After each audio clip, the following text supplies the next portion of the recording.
I wasn't supposed to be in the Silver Pine Forest. I had originally planned to take a scenic route to the coast, but I missed the exit on the highway, and my car broke down unexpectedly.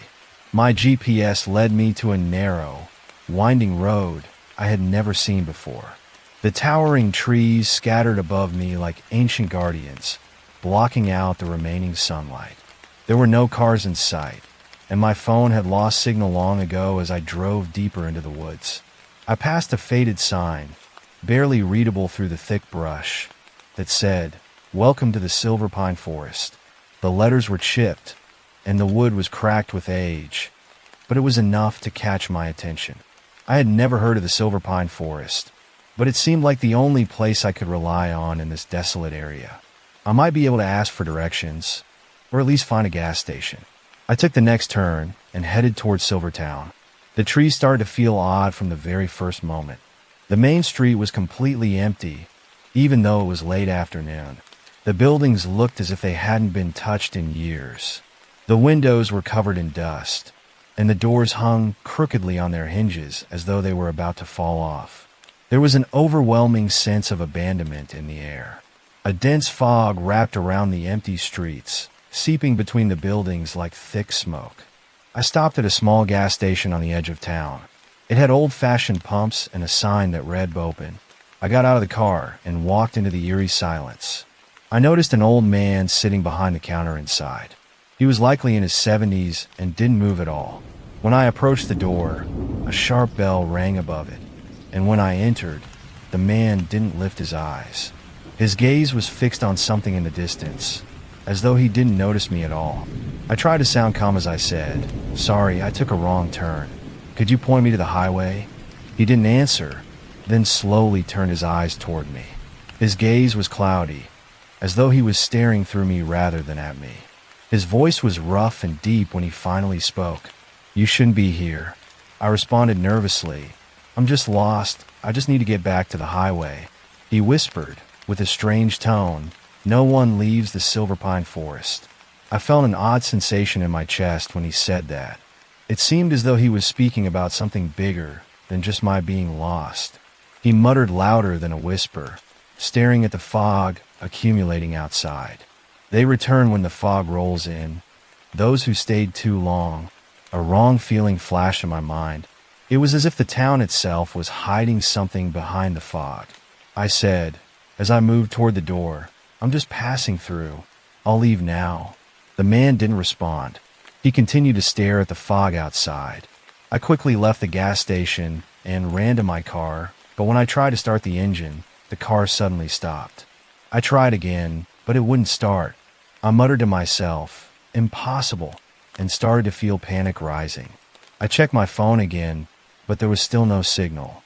I looked up at the fog, which was now thicker, and fear began to creep into me. I had to leave here. Suddenly, I spotted a small restaurant a few blocks away. Its neon sign flickered faintly through the darkness. Maybe I could get help there. As I walked toward the restaurant, the fog curled around my legs. The silence was oppressive, broken only by the sound of distant wooden creaks and rustling leaves in the far corners. When I reached the restaurant, the door opened oddly, as though something heavy had pushed it open. The air inside was filled with a strong, musty odor, and it was unnaturally dim. The booths were completely empty, but there was a strange feeling in the air, as if someone had just been there. A woman stood behind the counter, her back to me, stirring something in a pot on the stove. I spoke loudly in the oppressive silence. "Sorry, I need some help." She slowly turned, her face pale and her eyes sunken. She whispered in a broken voice, "You need to leave now." I tried to explain, but the words caught in my throat. I couldn't leave this place. My car wouldn't work. She looked at me with a mixture of pity and fear and said, "You're too late. They're coming." "Who are they?" I asked, confused. "They're trapped here," she said, stepping away from the counter. "They come with a fog. They need someone to take their place." Suddenly, the lights in the restaurant flickered, and I heard sounds outside, like heavy footsteps or nails scratching the pavement. I rushed to the window and looked through the thickening fog. At first, I saw nothing, but after a moment, Strange human-like shadows began to emerge from the fog. Their forms moved slowly, almost unnaturally. They were clustered together like ancient shadows. The woman whispered in a trembling voice, "Here they are." My heart began to pound, and my eyes followed these shapes, which were slowly approaching me in silence. I barely managed to whisper, "What do they want?" "They want to take you," she whispered, her eyes red from fear. "You need to leave now." I didn't need to be told twice. I quickly ran back to the street, but the fog was so thick now that I could barely see a few feet in front of me. The shapes were closer, their forms more defined, their arms outstretched, their hollow faces, mouths open in a silent scream. I ran back to my car, fumbling for the keys. I tried starting the engine again, praying that it would turn over. The sound was strange, but finally, the engine roared to life, and I sped toward the road, my car racing through the fog, but I felt as though the fog was chasing me, trying to pull the car back. After what seemed like an eternity, the fog finally began to disperse, and the trees on the side of the road became clearer. I glanced in the rearview mirror and saw the shapes retreating into the fog, with the Silver Pine City disappearing behind them. I didn't stop until I reached the next town. My heart was still racing, and my hands were trembling on the wheel. I stopped at a gas station, desperately asking the attendant about the Silver Pine Forest. He looked at me as if he had never heard of it. "I've never heard of it," he said, shaking his head. I insisted that I had just come from there, but he stared at me as if I were crazy. I quickly left, but I couldn't shake the feeling that something had followed me, that the fog was still there, waiting for the next lost traveler to wander in. And sometimes, on quiet nights, when everything is especially still, I swear I can still hear those slow footsteps, as if they're watching me from afar.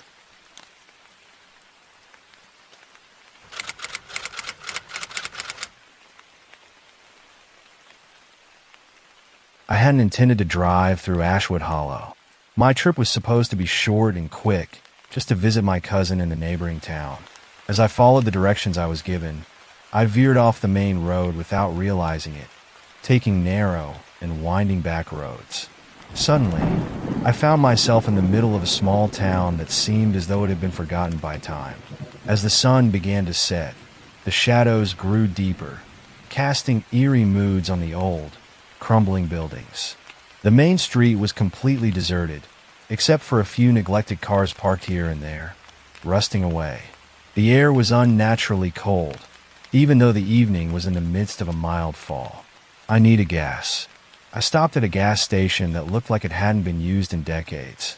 The old sign above it, with faded letters, advertised the station as open 24 hours, but the reality contradicted that. The windows were broken, dirt covered every corner, and silence enveloped the place.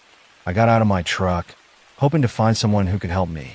As I pushed open the station door, it creaked loudly, and a faint bell rang above my head.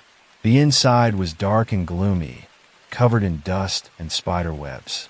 A thin man emerged from the back room, his clothes worn, and his hollow eyes made you feel as though he had lived a life far beyond his years. "Hello," he said in a hoarse voice, then added without a smile. I asked him, trying to stay calm, "Do you have gas?" He just stared at me with narrowed eyes as if sizing me up. "You shouldn't be here after dark," he said. I laughed nervously, trying to brush off his strange warning. I replied, "I just need gas, and I'll be gone right away." He nodded slowly, almost reluctantly, and said, "No one leaves Ashwood Hollow after sunset." His words sent a chill down my spine, but it didn't stop me from sticking to my plan. I pointed toward an old fuel pump outside and asked him if it worked. He gave a brief nod and said, "Make it quick." As I pumped the gas, I began to inspect the surrounding buildings. Most of them were boarded up, but a small restaurant caught my attention. Its neon sign flickered intermittently, and its doors suggested something mysterious. Once I finished filling up, I decided to check out the restaurant. As I got closer, an elderly woman came out of the door, her eyes full of concern. She warned me in a low voice, "Don't go in there. You don't know what's waiting for you." But my curiosity overcame my fear. I pushed open the door and entered. The smell of mildew and rotten coffee was suffocating. The lighting was dim, causing the few customers to sit in shadows that obscured their faces. I walked up to the waitress and ordered coffee. She slowly raised her head and whispered, "You shouldn't be here right now." Frustrated by the repeated warnings, I replied, "Why is everyone saying that?" She leaned in close to whisper, "The shadows here hate outsiders. If they see you, they won't let you go." As soon as I left the restaurant, a feeling of danger began to chase me. With the darkness deepening, everything around me seemed charged with something invisible. I jumped into my truck, but the engine refused to start. Panic gripped me as I saw strange shapes moving in the shadows. Suddenly, the old man from the gas station appeared, shouting, "Hurry, come here." I ran after him toward the station, and we slammed the door shut as the whispers of the shadows grew louder outside. I asked him in fear, "What do they want?" He replied, "They feed on fear. They want you to become one of them."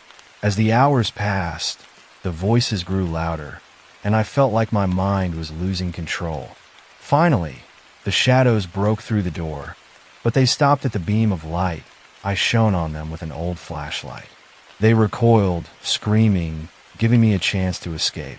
When I returned to my truck and turned the engine on, it roared to life without hesitation, and I drove away from that terrifying town. Although I escaped, I still hear the whispers of the shadows in my dreams, as if reminding me that I was close to falling into their grasp.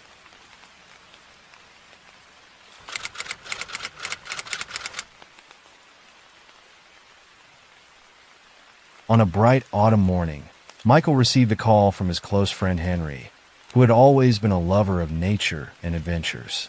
Henry spoke with great enthusiasm. "Michael, you have to come with me. I've rented a cabin for the weekend in a small town called Red Hollow. It's the perfect place to escape the chaos of the city." Michael, despite his hesitation, found himself agreeing to the invitation, driven by a desire to spend some time away from the busy atmosphere he was accustomed to. The two of them left the city on Friday afternoon, and the road began to narrow and twist through dense trees as they got closer to their destination. With the sun disappearing behind the forest, the atmosphere turned into an ominous gloom. When they finally arrived, they were greeted by an unnatural silence, as though the entire town was frozen in an endless moment. The town, with a population of no more than 145 people, stretched out like a scene from an old movie. The wooden buildings were dilapidated, and the windows were dark. Along the road, there was no sign of life, no cars, no children playing, no barking dogs. Michael murmured nervously, "Where is everyone?" But Henry merely shrugged, trying to hide his unease. They reached the cabin located on the shores of a small lake. It looked cozy from the outside, but as soon as Michael stepped out of the car, he felt a tingling at the back of his neck, as though unseen eyes were watching them from between the trees. He tried to ignore the strange feeling as he followed Henry inside. The cabin was a two-story structure, but everything inside was covered in dust, as though it hadn't been used in years. Yet, Henry insisted that he had rented it through a popular website. The place felt abandoned, and the air carried the smell of mold and rust. The two friends spent the evening on the porch overlooking the lake. They drank beer as they watched the sunset, but the surrounding silence was unnatural. No sound of insects, no chirping of birds. It was as if nature itself was holding its breath. As night fell, the temperature dropped, and Michael could no longer ignore the feeling of fear creeping over him. Around midnight, a low hum emanated from the direction of the town. At first, he thought it was his imagination, but the worried look on Henry's face confirmed that he had heard it too. The hum grew louder until it became a deep buzzing, as if the ground itself was trembling. Then, suddenly, the lights went out. They remained in pitch darkness as Henry pointed his flashlight toward the forest. Shapes began to appear among the trees. First 5, then 6. They didn't move or speak. They just stood there watching, their faces hidden in the shadows. But one of them stepped forward into the light. a woman with a pale face and black eyes like two dark pits, smiling a terrifying smile that revealed long, sharp teeth. Michael and Henry ran back to the cabin and slammed the door shut. But there was no escape. The knocking began on the door, accompanied by faint whispers in an unfamiliar language. Suddenly, the door to the basement swung open, and a figure crawled out onto the floor, its limbs twisted at unnatural angles. The two fled from the cabin into the darkness, running relentlessly through the forest, the whispers chasing after them and the shadows wrapping around them. They did not stop until they reached the highway. Since then, Red Hollow has vanished from all maps. Henry never spoke about the incident again, and neither did Michael. But deep down, he knows that the low hum will never leave his memory.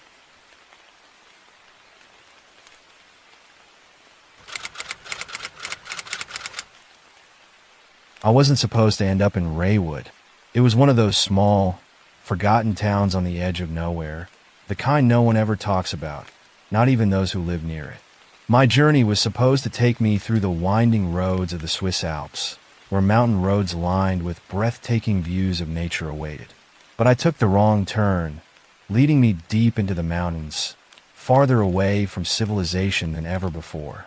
By the time my phone lost signal, I realized I had ventured into a place I wasn't supposed to be. As the sun set behind the mountain peaks, and long shadows began to fall over the narrow road, a strange feeling crept over me. My car was nearing an empty point, with the fuel tank almost empty. With every mile I drove, it felt as if I was heading into a place that didn't want to let me go. Then, I saw the sign, Raywood, population 512. The letters were faded, and the sign tilted to one side, as if it hadn't been maintained in years. I decided to stop and ask someone for directions, maybe even get some fuel if there was a station nearby. But the moment I entered the town, I felt something was wrong. It wasn't just the silence, though that alone was unsettling. It was the complete absence of life. The streets were deserted, the houses shut tight, no cars or people, just an eerie silence that hung in the air, freezing everything in its place. I stopped at a small store that seemed to be the only one open in this secluded town. The windows were covered in dust, and the open sign hung crookedly on the door. My footsteps echoed in the silence as I approached the entrance, and the door creaked open as if the place was breathing slowly. Once inside, the smell of mold and dampness hit me, reminding me of an abandoned basement. The shelves were filled with scattered canned goods, but most of their labels were worn and peeling. "Hello? Is anyone here?" I shouted, hoping to draw some attention, but there was no response. The air was thick, and the sensation of being watched began creeping over me. I walked toward the counter, where a faded, partially broken bell sat. I rang it several times, but no one came. Just as I was about to leave, I heard a faint rustling behind me. I turned quickly, my heart pounding, but there was no one. The door had closed behind me, trapping me further in this strange place. I should have left immediately, but I needed fuel and directions. A strange mix of curiosity and fear overcame me, and I felt an odd compulsion to explore further. I moved behind the counter and found a narrow hallway leading to a room labeled office. The room was dark, and suddenly I heard it, a faint whisper, though I couldn't tell where it came from. I reached out to push open the door, and suddenly the temperature dropped, as if the place had become cold in an instant. The door opened on its own, and in the dim light of the office, I saw a figure standing by the window. At first, I thought it was a woman, judging by the long, torn dress she wore, but then I noticed something strange in her movements. She was stiff, unnatural. Then she turned suddenly. Her face was deathly pale, her eyes deep set, as if she was staring through me instead of at me. She opened her mouth, but no words came out, just a low groan that sent a chill of terror through my body. I stumbled backward, knocking cans off the shelves, but I could barely hear their fall over the pounding of my heart. I ran toward the front door, not daring to look back, as if fleeing from something I couldn't even comprehend. When I stepped outside into the cold night air, I realized the town was completely empty, but the silence had been replaced by something far worse. The streets were covered in fog, slowly engulfing everything, as if life itself had vanished. Through the fog, I saw them, the figures, just like the woman, walking silently through the town. Their movements were slow, as if they weren't in any hurry to go anywhere. My stomach twisted with fear. These weren't humans. They were something else, something not of this world. I ran to my car, my hands trembling as I fumbled for the keys. I started the engine, and the headlights flashed, cutting through the fog. But the light revealed nothing comforting. More people, dozens of them now, moving toward me. I slammed the car in reverse, spinning the tires as I sped backward, desperate to escape. But no matter how fast I went, the roads all seemed the same, leading me deeper into Raywood. Then, I saw it. A gas station, its lights flickering faintly through the fog. I stopped, hoping I could at least fuel up and find a way out. But the pumps were old and rusted. As I filled the tank, the figures approached slowly. Just as I was about to return to my car, I heard a faint voice from behind me. "You shouldn't be here." I froze in place. The voice was weak, as though the person hadn't spoken in years. Slowly, I turned and saw an old man standing at the entrance of the gas station store. His skin was pale, and his eyes were filled with fear. "You need to leave now before they take you too," he said in a hoarse voice. "Who are they?" I asked, my voice barely audible. "The people of Raywood," he replied. "They've been dead for years, but the town won't let them rest. Now that you've seen them, they won't let you leave." My blood ran cold. "What do you mean?